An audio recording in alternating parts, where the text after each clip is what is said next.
Welcome back to Property Play. I'm your host, Elena Saradidis, and today we brought back Jonathan Hacohen, and we're going to talk about the most common mistakes that happen during a real estate transaction and when the lawyer needs to get involved. Love it. Love it. And this is an interesting question because people say, what's the earliest that we have to get the lawyer involved? That's always the first one. So the first question I get is, should the lawyer review the contract before I sign it? So it's funny. I literally just had this conversation this morning. So let's say, for example, my client goes and drafts an offer, sends it off to the other side. From that perspective, the other side, so let's say, for example, we're going to go buy. And so we sent it off through our agent and we're off to the seller. Should the seller have it reviewed? If we're the buyer, we're very happy if the lawyer doesn't review it. We're glad if the lawyer doesn't review it, because we may try to make the contract obviously in our favor as we could, and we don't want the contract messed with. On the other hand, if I am the buyer, let's say I'm the individual person and I'm buying my first property, I don't know anything about this, it's my first time, I'm working with my realtor, I would say if it's your first property, your 10th property, it's good to have the lawyer ready on standby that you're going to use to do your closing. Talk to them at the beginning. You have initial questions. You've talked to your realtor. No damage in talking to your lawyer as early as possible. And for your own comfort level, if you want to have the lawyer review it, they're happy to review it. They're more likely charging you a fee for that. But a couple of $100, $300 in review, and guess what? They may save you a lot of money. So it depends on what the contract is, depending on what the stage. New construction, buying a new construction condo, back to new construction condo versus buying a resale condo, very, very different. New construction condo, 1,000% you have the lawyer review it as soon as possible. Resale condo, you didn't have the lawyer review the contract, but they have to review the stat certificate. There's still a review period in there. So my advice is get to know your lawyer from the beginning. Hi, I'm Jim, I'm Sally, plan to buy a condo. Can we work with you? What's your fees? Okay, we know the rates, great. If we have questions, can we reach out to you? So get that relationship going, not, hi, lawyer, I've signed a contract. It's firm. There's no conditions in there. And by the way, can you review it now? And if there's a problem, can I get out of the deal? Don't do it earlier in the process, not later in the process.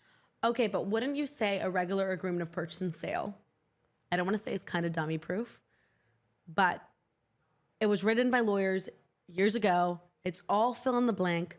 The most important pages of the agreement of purchase and sale, other than your name, the legal description of the property, the purchase price, and the deposit, is everything found in Schedule A. Like everything fill in the blank is the most important, and then Schedule A. I'm going to answer your question with a story. Do you like stories? No. Okay, go for it. What am I in store for? All right. True life story. So I get a call from a realtor.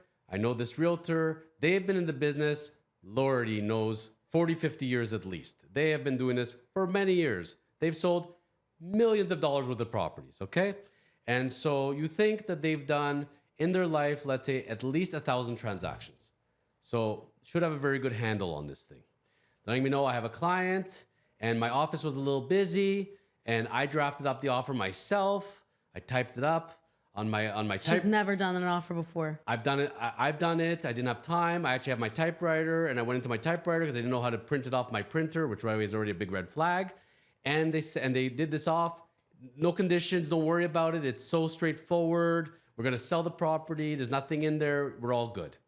I get this offer in and I'm reading this. True story. I called them up and I said to them, I got to ask you something. You don't have any issues. Like you are able to read, you are able to write, right? You have a pretty good comprehension of English. I know English isn't your first language, but you've been in this country now for 60 years. So you do know English. I know I've spoken to you. When I read this thing, I got to be honest. I feel like my dog, Ollie, the Shih Tzu, would probably draft a better agreement than what you've done here. This is so alarming. I read this thing. Are we talking about the fill in the blank contract that's currently available? Correct. How did she draft it wrong? It's literally supposed to be dummy proof. Well, it's supposed to be. But you don't fill in the blanks right, or you don't fill them in at all, and we got some problems in life. So my point is this much. Who you hire as a professional from day one makes a big difference. When you have a realtor that understands as a lawyer does, that drafts the agreements, that negotiates the agreements, and they bring it to time to the lawyer. I could say there are realtors that I know, like Elena, that knows as well as a lawyer. That makes a big difference versus a realtor who's just started off or never drafted their own agreements. Don't double check it. They typed it in very quickly, printed it off, handed it to somebody, and didn't even double check it. Can we talk shit about a lawyer for 1 second? I'm not going to name names. Of course. Okay. But it's not me, right? It's not you. Okay, then good. Well, why would I? Of course not. No, I called you about this, but I'm going to say it for the people because, Oh, yes. yeah. I remember this one now. No, I called you about this. So I am the type of agent that will read through the agreement multiple times. I will look into everything I need to look in on. Like, I've had lawyers call me and be like, we've never had an agent work like you, and my brother's an agent. Like, I've had those calls. Like, one time I had a building, like, my clients bought in a building, and in the status certificate, it said that a portion of the building was sinking. That was in the status certificate. Now, of course, I read the status certificate, saw that, called management, figured out all the juicy gossip in the time that the lawyers had the status. The lawyers call me freaking out. The building is sinking. We're going to have all these problems, blah, blah, blah. How dare you let them buy this? And I'm like, first of all, we're conditional on the status review. Second of all, called property management, got all the information for you. Here's the emails from property management. I forwarded over to you. Here's the contact info from property management. They said that they're waiting for your call because I'm sure you're going to want to hear it from them. And then you can get it done. And he was like, I've never had an agent that's read the status. And I'm like, what do you mean? How do you not read at least the summary when you get it? Like, just to make sure you don't have a problem. Like, wouldn't you like to know? So I draft up an offer. I submit it. I put in Schedule A exactly what comes with the unit. Exactly what comes with it. Now, who are you going to believe if you were a buyer? Who are you going to believe? The lawyer or the real estate agent? Any day of the week, who are you believing? It's true. The lawyer. Every day of the week. No one ever believes the real estate agent. They never do. Because why would you? The lawyer went to law school. The real estate agent's a real estate agent. That's what goes in most people's minds. Mm-hmm. So my client calls me, and this is not 105 times. I'm over-exaggerating. My client calls me in sheer panic. The real estate lawyer called him and said, we forgot an additional locker. What are you talking about? The unit came with a locker, a parking spot, a locker for a bicycle that was registered on the unit and the unit. So there are 4 things registered with this specific property. The actual unit, the locker, the parking, and the bike storage. All of that's registered with the unit. Now, they called me saying I forgot a second parking spot, or second locker. And I'm like, I don't believe we forgot anything. I remember pulling everything for this property and remembering that there was 4 things registered and knowing exactly what it is and writing it all in Schedule A. I remembered this. So I called the lawyer and I'm like, out of curiosity, what are the 4 things you see? Or like, what do you see? Do you see 5 things? Like, what are you seeing on your end? Because maybe I missed something. Maybe I did. Even though I did all the homework in the world, maybe I did. And he goes, well, there's something registered and it's not in the agreement. I'm like, okay, but how many things are registered? And he goes, 4. And I go, okay, so unit, parking, locker, and storage for the bicycle. I'm like, that's 4. I'm like, you just called the client and told them that there's something wrong in the contract when there's nothing wrong in the contract because it says it in Schedule A. And he goes, oh, I think I didn't see it. And I go, pull up the documents, scroll down, Schedule A, and then I read out the exact lines that I said everything in. And he goes, oh. And I go, please do me a favor. Do not call the client directly. If you think there's a problem, call me first. And you know this too. Like, everyone at your office knows this. Like, don't call the client, call me. And if they call me and I'm like, oh, never mind, we might have an issue, then let's figure out how to solve the problem. But odds are I've already figured out that there's a problem, solved the problem, or there's actually no problem. You guys just only have one side of the picture and you needed my side to complete it and figure out what's happening. Panicked the client for no reason other than didn't read Schedule A. And see, this can come up at any stage of the transaction, not just at the beginning. Do we have this person deal with it? You could have a person review the agreement, fine. Here's the funny thing now, we're going to this semantics, but you bring the agreement to a lawyer, you bring it to a lawyer, and they're going to review it. So now you're saying I brought them early into the game. But this person doesn't do real estate. They're a criminal law lawyer. They do immigration. They do real estate on the side. They dabble in it, right? And they look at it for 5 seconds. Yeah, no charge. And yeah, it looks fine to me. That's not a review. I read through the agreement. Here's my comments back. That's a review. Can I tell you a real life story of how I made a client $20,000? Tell me. Okay. So, ready to sign up the deal. These people are selling their mom's condo. They have POA. Mom is not available. She's traveling or what be it. You can't reach her. So they're selling by POA. Great. So we're selling mom's condo. And one of the things that's on a condo that I'm always meticulous on is parking and locker. So no matter how many notes are in my system, when it's time to sign up, I don't get them to sign the transfer. I don't get my client, the purchaser or the seller, sign off on a condo unless I confirm how many parking, how many locker are you expecting to get? How many parking locker are you expecting to sell? So I'm looking at this transfer and I see multiple units. So I asked them at the beginning, okay, son and daughter, how many parking locker are with this unit? And they tell me 1 parking, 1 locker. That's what mom has. I go, wow, you're going to like this one then, because I'm taking a look see here. And what I'm seeing is 2 parking, 1 locker with the unit. And I go to scroll over. What the buyer did was, turns out mom owned another parking. Kids didn't even realize it. They called up mom. Mom forgot about it. She bought it years ago and just forgot about it. When they went to sell it, in the agreement, it only said the specific 1 parking, 1 locker, and they even put the location of them. So I call up the buyer's lawyer. I said, nice try. Try to pull a fast one. They said, hold on, but your client owns it. They're not allowed to keep it if they sell the unit, so we figured we might as well put it in there. No. The deal said the 1 parking, 1 locker. You're getting the 1 parking, 1 locker. I've talked to my clients already. If you'd like to have this parking, no problem. 30 grand, it's yours. Just add it in. You got it. 2-3 hours of negotiation. They agreed to 20 grand because that's what it goes for in that marketplace. And they took the parking. If I didn't review it with the clients and I have no idea, they would have gotten a free parking because they slipped it in there. Mom didn't even realize she ever had it. She would have never missed it. But that's where it's being meticulous from beginning to end. One more story. And this one is relating to mortgages, but I found this one quite fascinating. You're talking about stash certificates. So I got a mortgage broker, calls me up, says, got to get a deal closed. I got the client signed up. They have to do refinance, and they're doing a refinance on a resale condo. Can you close this in 3 days? I said, it's pretty tight, my friend. If you got all the ducks in order with the lender, probably, but I got one question for you. It's a resale condo. The new lender is going to need a stash certificate. The way you buy a condo, a resale condo, and you need a stash certificate for the lender, when you refinance your condo, you already own this unit for 10 years and you get a new mortgage, they want to see the stash certificate again. Did you order it? You know what the response was? No. Better. What's a status certificate?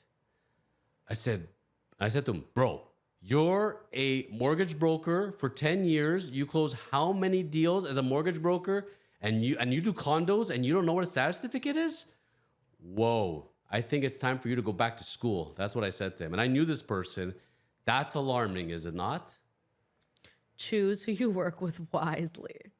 So remember what I was saying to you, if we got the right realtor in place, this already helps drastically. If you did not have the lawyer review it, but you had the right agent, chances are you're on the track. You were saying about you get a stash certificate for resale condo. You've opened it, you've looked at it before it got sent to the lawyer.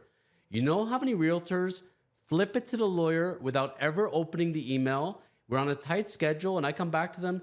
Did you know that attachment is corrupted? Did you know it's the wrong unit? Did you know that it's expired? Did you know that it's only the stash certificate letter? There's no attachments.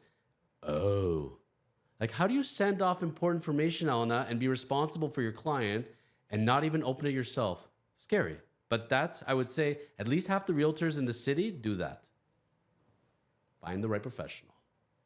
Okay, what are some other mistakes that happen besides the contract? Like, what are some things that come up later on that you need lawyer involvement in? So as far as you're a buyer and what could go wrong in the transaction and how do we fix it? So we hit upon mortgages, right?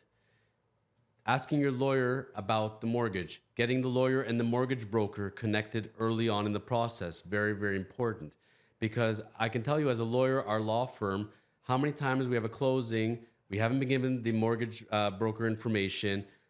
Nobody's returning our phone calls. The deal's closing in less than a week. And we're chasing and scrambling. Where is this mortgage instructions going? When we have connection with the mortgage broker, the lawyer and the mortgage broker are talking.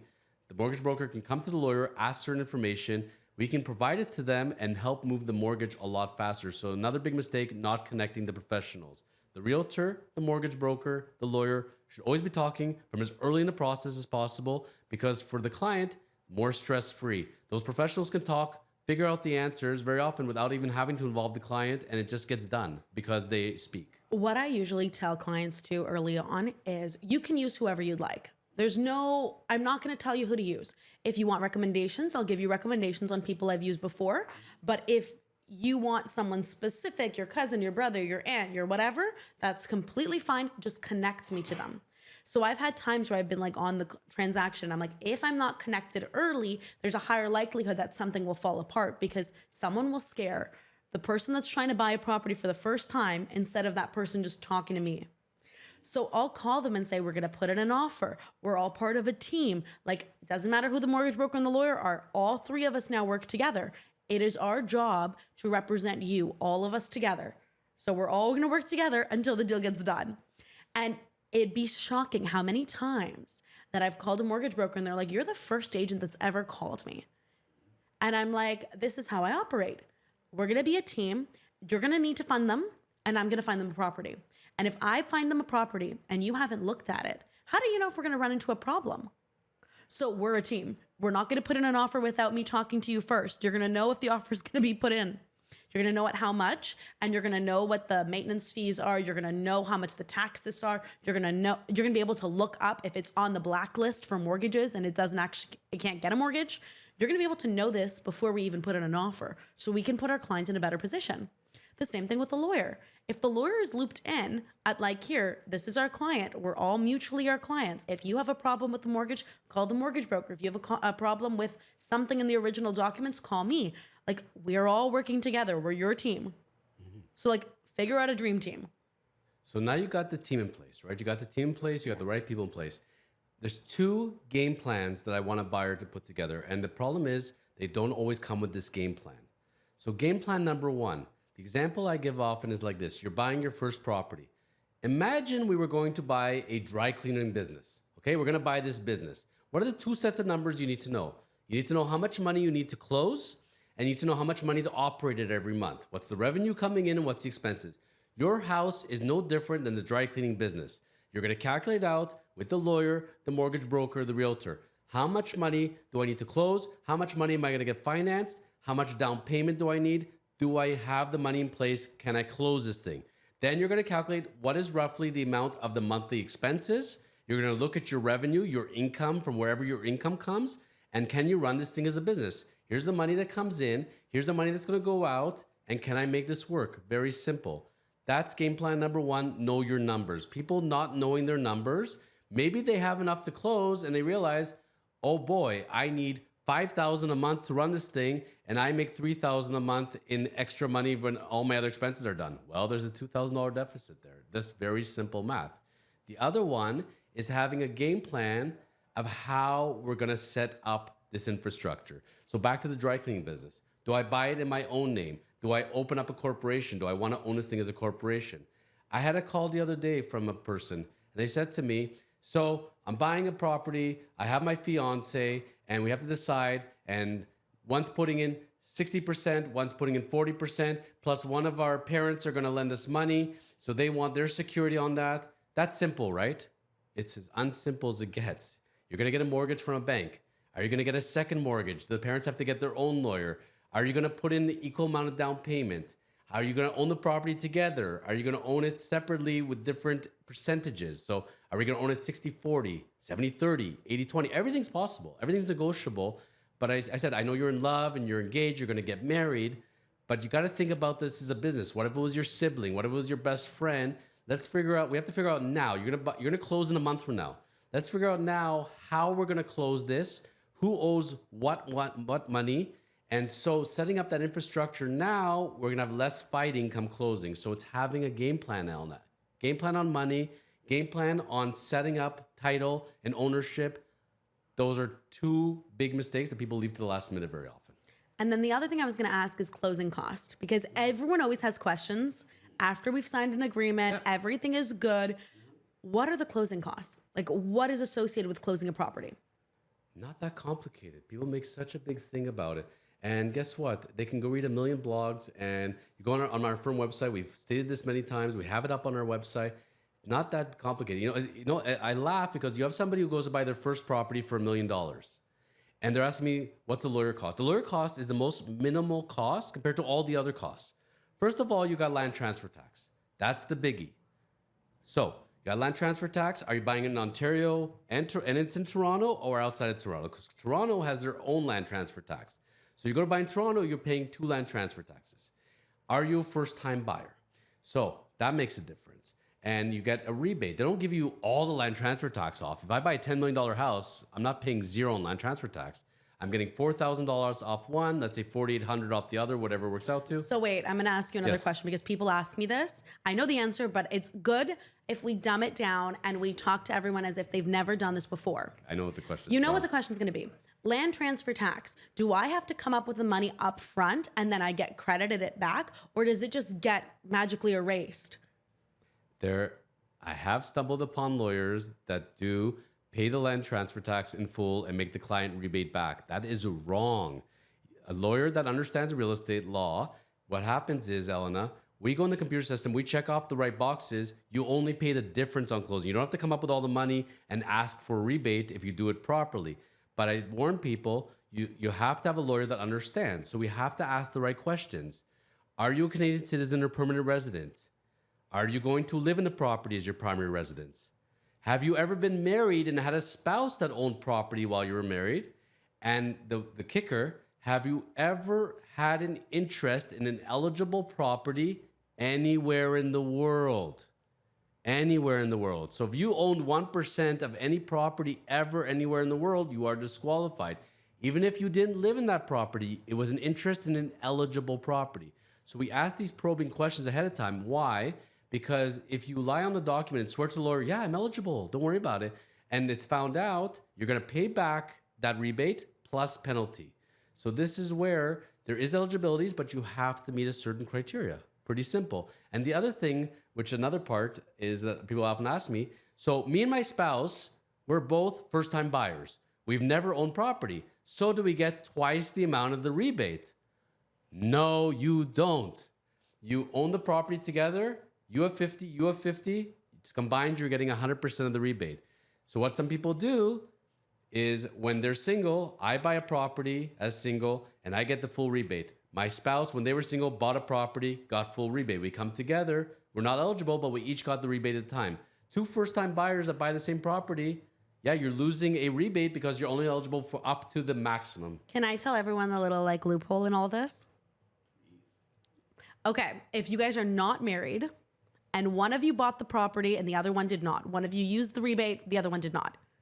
And Jonathan, correct me if I'm wrong, and I'm like fully corrupting everyone. But we buy a property. The spouse that has never bought a property owns 99%, and the other person that has owned a property before owns 1%. Can I qualify for 99% of the rebate? So life has changed drastically over the years. Okay. So here's what I'm going to come back to now. We'll go to your example. You got 2 people. They're in love. They date. They get engaged. They're about to get married.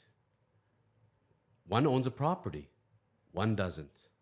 The one that doesn't own the property, if they're smart, not just romantic, saying, honey, you've owned this property. You love this property. I need you to sell this property before our wedding date. Why?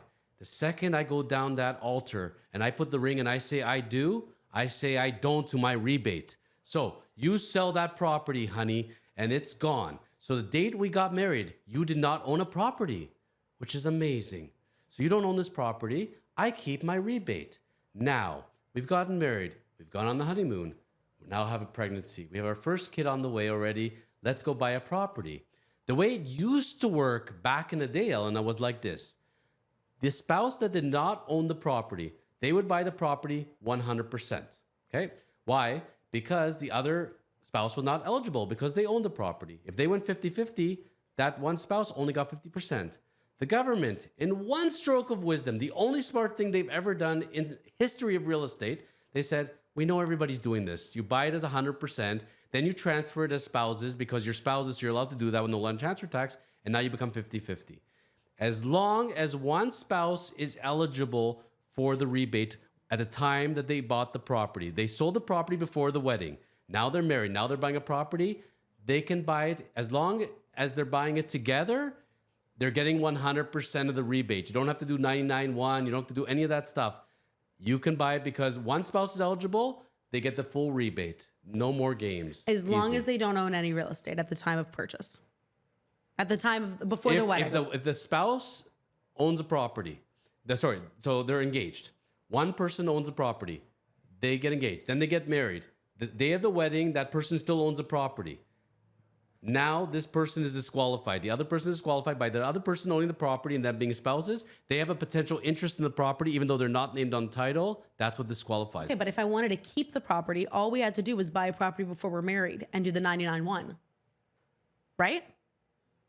If we went that route, correct. We just need to do it before we're married. If we're not married yet and you do 99.1, then correct.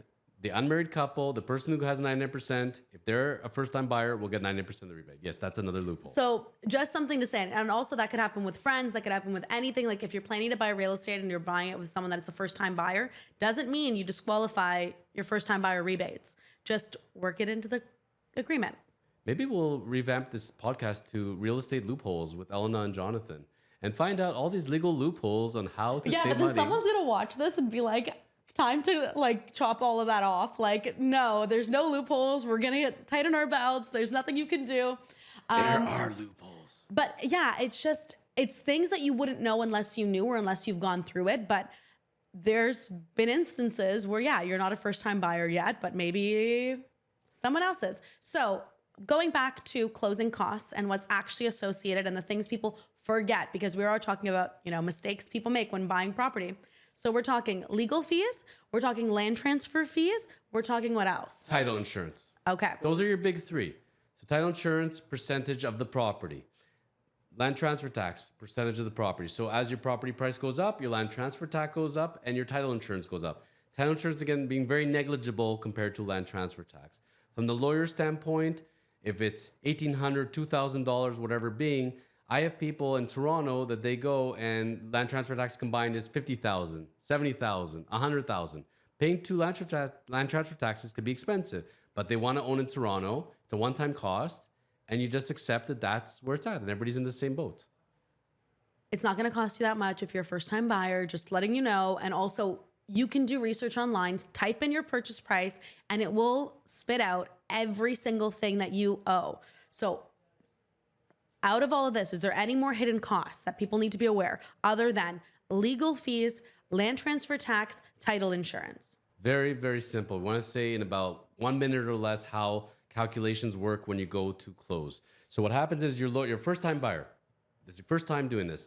The lawyer comes. So I come to you and I tell you. So first document, statement of adjustments. Here's the bill from the seller. So you got your price minus your deposit, an adjustment for property tax, maybe adjustment for common expenses. This is the total of how much money is owing to the seller. Add on land transfer tax, lawyer costs, title insurance. This is the total monies you owe. Very simple. The amount to the seller plus those three costs, total. Minus the money coming in from the mortgage, because we have to know how much money we're getting from our mortgage, how much is actually given to the lawyer. The amount you're accepted for your mortgage doesn't mean that's how much the lawyer's getting. Sometimes the bank does a holdback. Sometimes they give a different amount. So the lawyer knows how much money they're getting. They tell that to the client. And this is the difference. One amount, that's what you transfer to the lawyer. That's the amount to close. Period. You're not sending 5, 7 amounts to the lawyer. Nice calculation. One amount to close. Okay. And then this is one of my next question. When do you get the statement of adjustment? When do you get to know that number? So if we lived in a perfect world, I wish we lived in this lovely utopia. We would have all this information weeks and months ahead. It doesn't work like that. Real estate operates in days and hours, not weeks and months. So when somebody calls me up, my closing's in 3 months. You might as well tell me it's in 30 years for me. It doesn't work like that. We have your mortgage instructions. 2 weeks before, we have the mortgage instructions. We're starting to work on the file. 1 week before the appointment, we'll schedule the appointment to meet the client virtually 2 or 3 days before the closing. We don't want to meet the client too much in advance because numbers can change, documents can change, and then you have to do another appointment. If you have to revamp those documents, it's another charge because it's a whole other appointment. So usually you're meeting the lawyer 2 or 3 days before, approximately should be. And what happens is we get the adjustments 5 to 7 days usually before the closing, give or take. Then we know how much is coming in from the mortgage. The client hopefully will know the numbers 5 to 7 days before the closing. But if they have a good lawyer, good mortgage broker, good realtor, good team working, they can do this from this, even before they sign the agreement, they can start doing their budgeting, Elena. So when people tell me, oh, I need to know exact numbers, if $50 to $100 is going to affect your ability to buy $1 million property, maybe that $1 million property is not for you. Budget everything higher. Round off numbers higher. So now when it comes to the actual numbers and you did your rounding off, you're saying, oh, wow, it's 5,000 less than I expected. Beautiful. Estimate too high, and then you give yourself buffer. Don't try to measure it to the penny from day one because things can change. 100%. And the other thing, and I would say this is a mistake that a lot of people make before closing, insurance. Can you close on a property if you do not have your insurance in place, property insurance? So interesting question, a bit of a trick question. So here we go. Why was I going to give you an easy one? That's fine. So condominium unit, 99% of condominium units, you don't have to have the insurance. You don't have to have it. The bank's not going to require it, even though they should really, because they're relying on the insurance that's coming in from the condo corporation. The condo corporation is part of having the condo, you have insurance. But that insurance for a typical condo unit is insuring the outside of the unit and the basic inside, the basic standard inside in most cases. You come into a condo unit and it's a severely upgraded unit. It's been gutted and it's completely revamped. The condo's insurance is not covering all those upgrades. It's the owner's insurance. If I was a lender and I thought about this in life, I would say, I'd like to be covered for those upgrades, so they should be named on the condo insurance, but most don't. But you close as a condo owner and you say, you know what? I don't have to have condo insurance, so I'm not going to get it. I'm going to live life dangerously. And you, dishwasher, your washing machine runs, floods the unit below, floods the building. The condo insurance ain't going to cover it. It's your insurance. But, oh, you decided not to get insurance. I've had this happen to people. And guess what? You're on the hook for it personally. So that's one circumstance. If you're buying a house, a resale house, if you have a mortgage, you have to have insurance. You can't close the transaction. The lender requires it to the lawyer. The lawyer, by acting for you, now is acting as the lawyer for the lender as well. They have an obligation. The lender says, don't you dare use my money until you have proof of insurance. And not just proof of insurance, it has to name the bank, the lender on the insurance. So you have to see the lender's actual name. And they're very specific. I've had insurance certificates rejected because it has the wrong name. Not Royal Bank. It has to say Royal Bank of Canada. And it can't say the Wellington address. It has to say the Mississauga address. So they're very specific of how they want their insurance to look. But if I have a resale house that I'm buying cash, I'm buying a cottage with no cash, with cash and no mortgage, I can come to my lawyer and say, I'm authorizing you to close with no insurance. I don't want insurance and nobody can force me. Bad mistake. The lawyer is going to send you a stern letter saying, hey, you closed despite my advice. You're living dangerously, but technically you could close without the insurance in that case. Okay, so that's something to note. And then anything else that people need to remember, you need to change utilities under your name, or eventually, you won't get hydro. Things that people don't think about in life. They say they yell at their realtor, yell at the mortgage broker, they yell at the lawyer. I have a lien against my condo now. I bought a resale condo, and I don't understand. There's a lien now. The condo corp is saying I haven't paid my common expenses for 3 months. Well, did you ever think that you're going to get delivery for free? You got that welcome package. The realtor sent it to you. The lawyer sent it to you. There were forms to fill out. We asked you about it. Like 4 forms, new owner information, contact information, pre-authorized payment with a void check. You can't go through life living for free. So the condo expects you to take over the common expenses. You didn't do that. They wait 2 or 3 months, then they send you a warning letter and they've already slapped a lien against your unit. So setting up your common expenses. Somebody said to me, I got a letter from the bank and it says that I'm in default of the mortgage, but I gave them the void check from my bank account. So how could I be in default if they have my void check? I look at them and I said, do you have enough money in the bank for them to take out? Oh, I might have been short that month, turns out. Maybe I didn't get paid in time. But I'm good for it. It probably was in 2 days later. I looked at them and I said, your payments come out the first of the month. If you don't have money in the bank, then you're in default. Oh. Hydro, gas, in a house, in a condo if it applies. Nobody can set up somebody's account for them. For privacy reasons, the person has to set it up themselves. So people do have to take some initiative for this. Even if the professional didn't tell them, which is unfortunate because the realtor and the lawyer should tell the client this. You'd be surprised how many times it doesn't happen. Like what Shocking. we do Shocking. is at closing, if we're representing a buyer, Yes. we send them a package that basically says everything they need to do in order to get their keys. Elena, that's a lie. You don't send on closing because I've talked to your clients. You send it in advance of the closing. You're prepping them ahead of time. You're lying. You don't wait to the last minute. I don't wait until the last. Before closing. They get it before closing. Yeah, 2 to 4 weeks before you're closing. Yeah, because you know what happens? Damn, you're getting people ready in advance. Okay, but you know what happens? Yeah. You. Okay, you're not wrong. You know this about me. But the reason why is because there's a limbo period between when we put in an offer and when closing happens. And you said it yourself. It's like years away. It could be 30 days. It could be 60 days. It could be 100 days. Like it's years away in real estate and legal world. So there's a period of time where a buyer literally goes, what am I supposed to do? And how come nothing is happening? And where do I go? And how am I closing on this house? And no one's talked to me. And where did the lawyer go? And where's the mortgage broker? And you're like, you did the homework you needed to do. Before we put in the offer, you did all the paperwork to the lawyer. The lawyer has it. The mortgage broker has it. You're getting your mortgage. Now the ball's in their court. Now the lawyer has all your documents. They really have nothing to talk to you about until closer to closing when they have the statement of adjustments.